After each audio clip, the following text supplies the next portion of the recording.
وما علينا إلا البلاغ المبين. ہماری ذمہ داری تو بس صاف صاف پیغام پہنچا دینا ہے. صدق اللہ العلی العظیم. سامعین کرام، السلام علیکم ورحمۃ اللہ وبرکاتہ. آپ کے پسندیدہ علمی و ثقافتی چینل سچا پیغام کے دینی تعلیماتی پروگرام میں آپ کا استقبال ہے. مستمعین کرام، خالق و مالک کائنات اللہ رب العالمین سے تعلق مضبوط کرنے کا سنہرا موقع یہ ماہ مبارک ہے، جس میں ایک نہیں دو نہیں ایسے کئی ذریعے ہیں جن سے ہم اللہ سے رشتہ استوار کر سکتے ہیں اور اس کے ساتھ ساتھ دونوں جہاں کے بڑے فائدے اٹھا سکتے ہیں. ان میں سے ایک خاص چیز ہے رمضان میں کی جانے والی دعائیں، اور خصوصاً افطار کے وقت کی جانے والی دعا. ایک روایت میں ہے، رسول اللہ صلی اللہ علیہ وسلم فرماتے ہیں، ان للہ تبارک و تعالی عتقاء فی کل یوم و لیلہ، یعنی فی رمضان، وَإِنَّ لِكُلِّ مُسْلِمٍ فِي كُلِّ يَوْمٍ وَلَيْلَةٍ دَعْوَةٌ مُسْتَجَابَةٌ. نبی کریم صلی اللہ علیہ وسلم کا ارشاد ہے کہ رمضان المبارک کے ہر شب و روز میں اللہ کے یہاں سے جہنم کے قیدی چھوڑے جاتے ہیں، اور ہر مسلمان کے لیے ہر شب و روز میں ایک دعا ضرور قبول ہوتی ہے.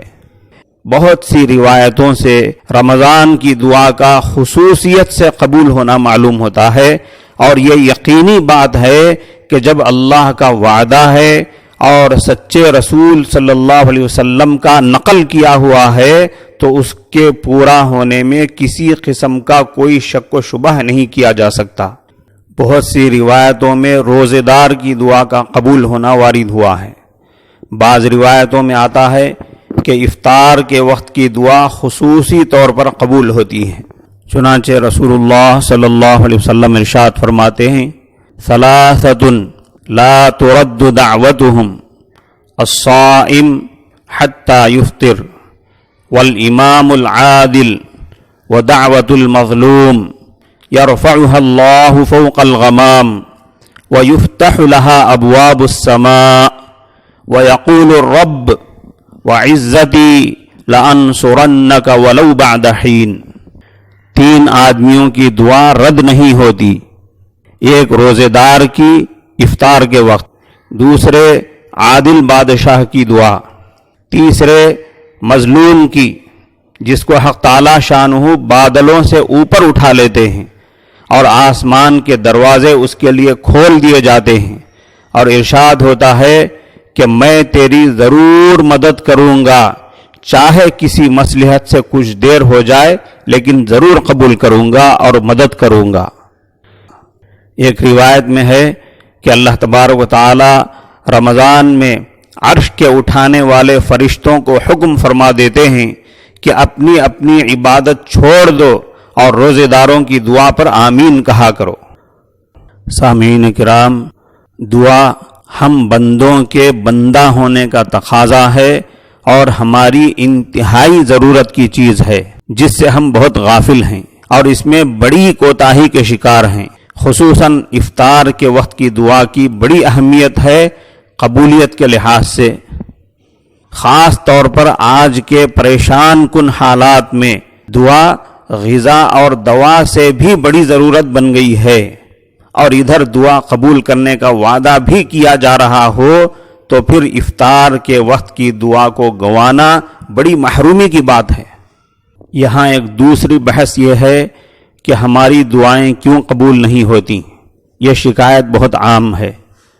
ہماری بہت ساری مرادیں ایسی ہیں جو ہم برسوں سے مانگتے آ رہے ہیں مگر آج تک وہ پوری نہیں ہوئی. اس کا جواب یہ ہے کہ یا تو ہم نے دعا قبول ہونے کا مطلب ہی نہیں سمجھا، یا دعا قبول ہونے کی شرطوں کو پورا نہیں کیا. حضرت نبی کریم صلی اللہ علیہ وسلم کا ارشاد ہے کہ جب مسلمان دعا کرتا ہے بشرطے کہ قطع رحمی یا کسی گناہ کی دعا نہ کرے تو حق تعالی شانہ کے یہاں سے 3 چیزوں میں سے ایک چیز ضرور ملتی ہے.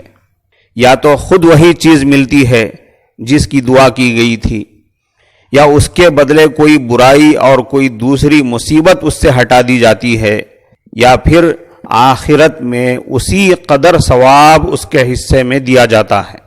ایک حدیث میں ہے کہ قیامت کے دن اللہ تبارک و تعالی بندے کو بلا کر ارشاد فرمائیں گے کہ اے میرے بندے، میں نے تجھے دعا کرنے کا حکم دیا تھا اور اس کے قبول کرنے کا وعدہ بھی کیا تھا، تو کیا تو نے دعا کیا تھا؟ وہ عرض کرے گا کہ ہاں میں نے دعا کیا تھا.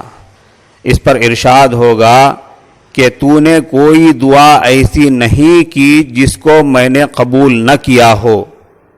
تو نے فلاں دعا کی تھی کہ فلاں تکلیف ہٹا دی جائے، میں نے اس کو دنیا میں پورا کر دیا تھا، اور فلاں غم کے دفع ہونے کے لیے دعا کی تھی مگر اس کا اثر تجھے معلوم نہیں ہوا، میں نے اس کے بدلے میں فلاں اجر و ثواب تیرے لیے مقرر کر دیا ہے. رسول اکرم صلی اللہ علیہ وسلم ارشاد فرماتے ہیں کہ اس کو اس کی ہر دعا یاد دلائی جائے گی، اور اس کا دنیا میں پورا ہونا یا دنیا میں اس دعا کا پورا نہ ہونا اور اس کے بدلے میں آخرت میں اس کا اجر و ثواب بتایا جائے گا کہ دنیا میں تمہاری یہ دعا قبول ہوئی مگر تمہاری یہ دعا پوری نہ ہوئی، اس کے بدلے میں تمہیں یہاں یہ اجر و ثواب دیا جا رہا ہے. جب بندہ اجر و ثواب کے اس ڈھیر کو دیکھے گا تو تمنا کرے گا کہ کاش دنیا میں اس کی کوئی بھی دعا پوری نہ ہوئی ہوتی، اس کے بدلے میں یہی آخرت میں اجر و ثواب ملتا تو کتنا اچھا ہوتا. بعض روایتوں سے یہ بھی معلوم ہوتا ہے کہ اللہ تبارک و تعالی دعا قبول کرنے نہ کرنے کے سلسلے میں بندے کی مصلحتوں پر نظر فرماتے ہیں. اگر اس کے لیے اس چیز کا عطا فرمانا اس کے حق میں مناسب ہے تو مرحمت فرماتے ہیں، اگر وہ چیز جو بندہ مانگ رہا ہے اس کے حق میں مناسب نہیں ہے تو عطا نہیں فرماتے ہیں، مرحمت نہیں فرماتے ہیں. یہ بھی اللہ کا بڑا احسان ہے کہ ہم لوگ بسا اوقات اپنی ناسمجھی سے یا کم فہمی سے ایسی چیز مانگنے لگتے ہیں جو ہمارے مناسب حال نہیں ہوتی. کوئی خاص چیز یا کوئی خاص تجارت ہمارے حق میں مفید اور مناسب نہیں ہوتی مگر ہم اس کے متعلق دعا کرتے چلے جاتے ہیں، تو اللہ تبارک و تعالیٰ دیکھتے ہیں کہ یہ چیز، یہ خاص تجارت اس بندے کے حق میں مناسب نہیں ہے، تو اللہ تعالیٰ وہ خاص چیز، وہ خاص تجارت اس کو عطا نہیں فرماتے ہیں، اس کے بدلے میں کوئی دوسری چیز عطا فرماتے ہیں.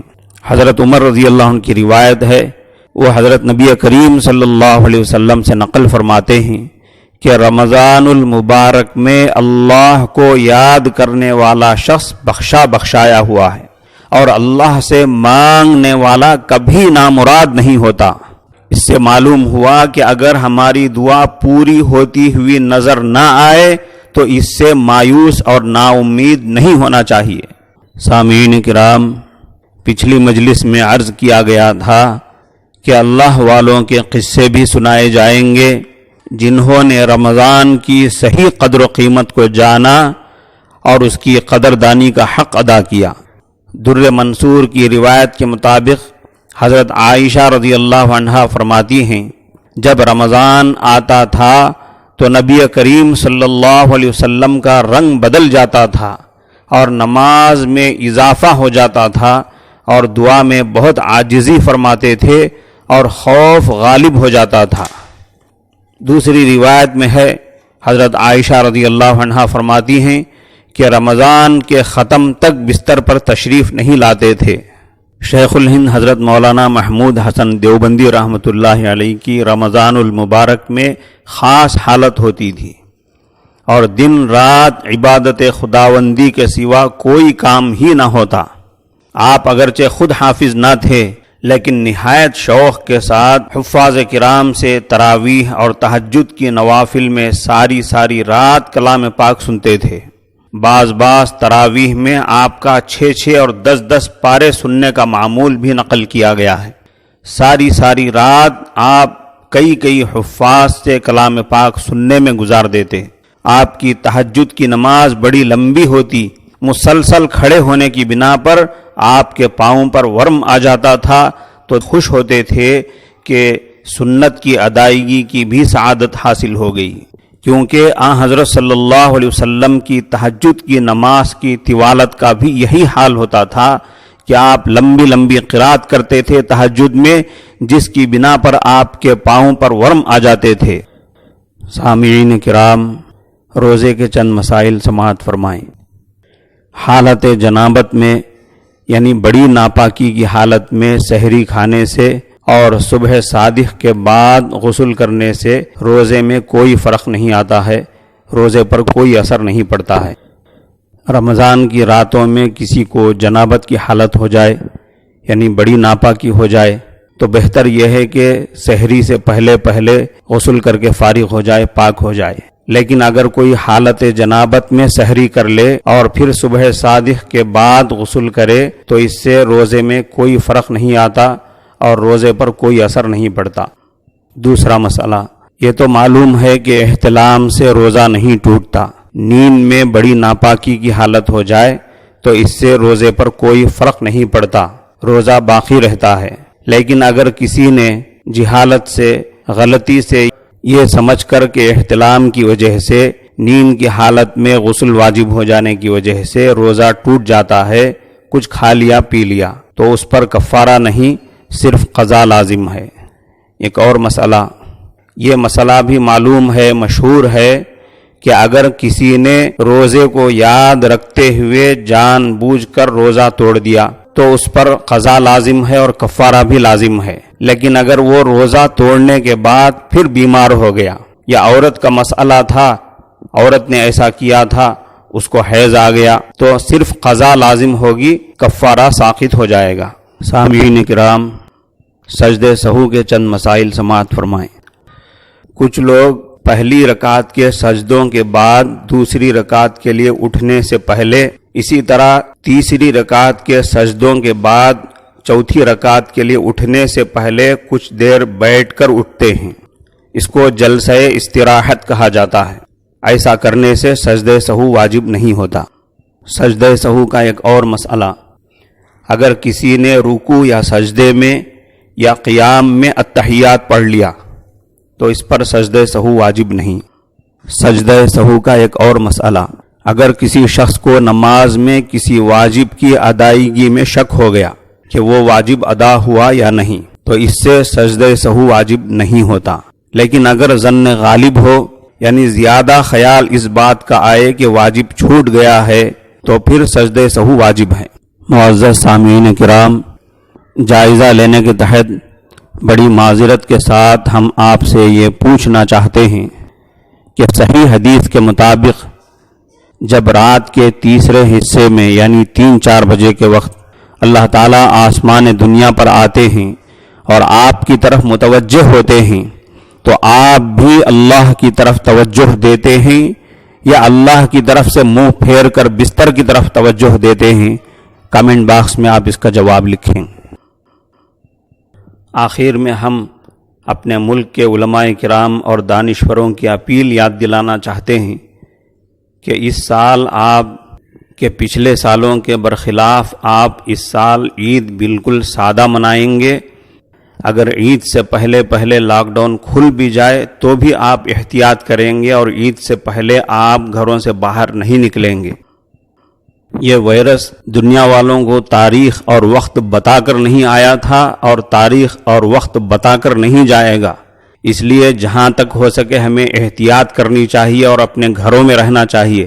اگر احتیاط نہیں کریں گے تو پھر اللہ نہ کرے ایسی موت کا سامنا کریں گے کہ ہمارے جنازے کو خود ہمارے گھر والے نہ دیکھ سکیں گے، نہ جنازے میں شریک ہو سکیں گے۔ بہرکیف سامعین کرام، آج کے پروگرام میں اسی پر اکتفا کرتے ہیں۔ السلام علیکم ورحمۃ اللہ وبرکاتہ۔